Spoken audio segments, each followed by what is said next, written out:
صفك صفك يا مرجان، ست زكية في الدرجان، واللي صفك أبو يعطيك توب حريم. السلام عليكم ورحمة الله وبركاته. كيفكم يا أحبابي؟ وحشتوني.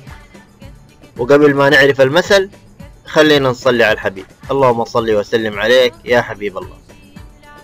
مثلنا اليوم عنوانه الباب اللي يجيك منه الريح سده واستريح. فتعالوا نسمع قصة المثل.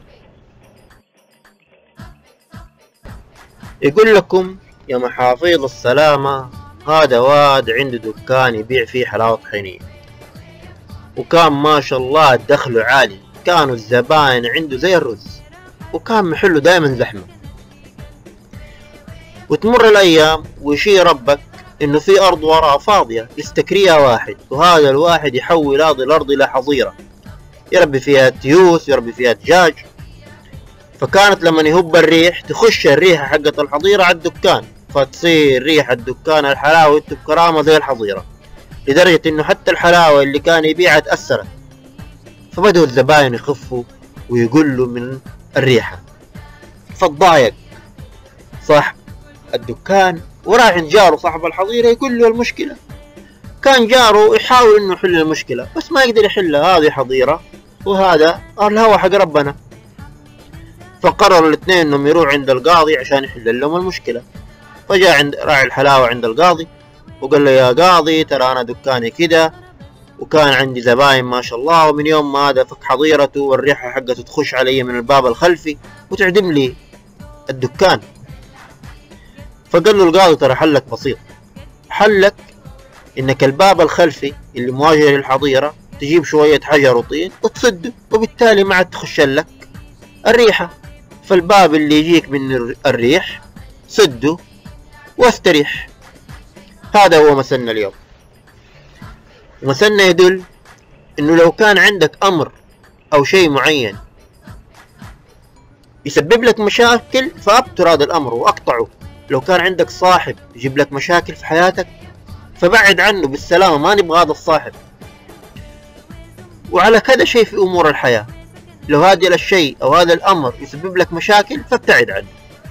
هذا هو مثلنا اليوم. إن شاء الله إنه يكون المثل بسيط وفهمتوا معناه.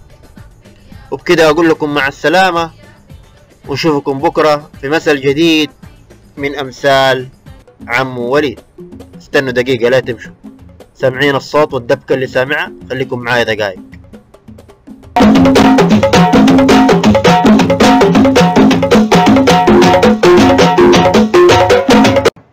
عزازي ايش جايبك واد عندي هنا في البيت؟ وش الرقصة والحنجلة والدبكة اللي انت فيها؟ وش بك طارق صاحبك؟ ما تروح له تجلس معاه، قاعد يستناك، شكله قاعد يدور عليك وانت جالس هنا. خلاص يا عم وليد، انا فكرت البيت، وانت جايبك تقول بنفسك الباب اللي يجيك منه الريح سد واستريح، وانا سديته يا عم وليد. كل شوية يجراني من فلايني وقطعينية وانا اقول له سيب الفرينة لا تنقطع، سيب الفرينة لا تنقطع، لكن هو ما يسمع الكلام، قطعني نص فلايني. انا جبت فلايني كله وجيت ايش عندك يا عم وليد. ضحكتني يا ولدي يا عزازي، الله يضحك سنك. وحياك الله انت وصاحبك في بيتي، اذا ما تشيلكم الارض تشيلكم عيوننا. روح يا ولدي لصاحبك، ترى صاحبك يحبك ويعزك، وانتوا هو مكملين لبعض في النجاح. روحوا كملوا نجاحاتكم وادخلوا الفرح والسرور والبسمة لقلوب متابعينكم. وانتوا يا احبابي اقول لكم مع السلامة، ونشوفكم ان شاء الله بكرة في مثل جديد من امثال عمو وليد.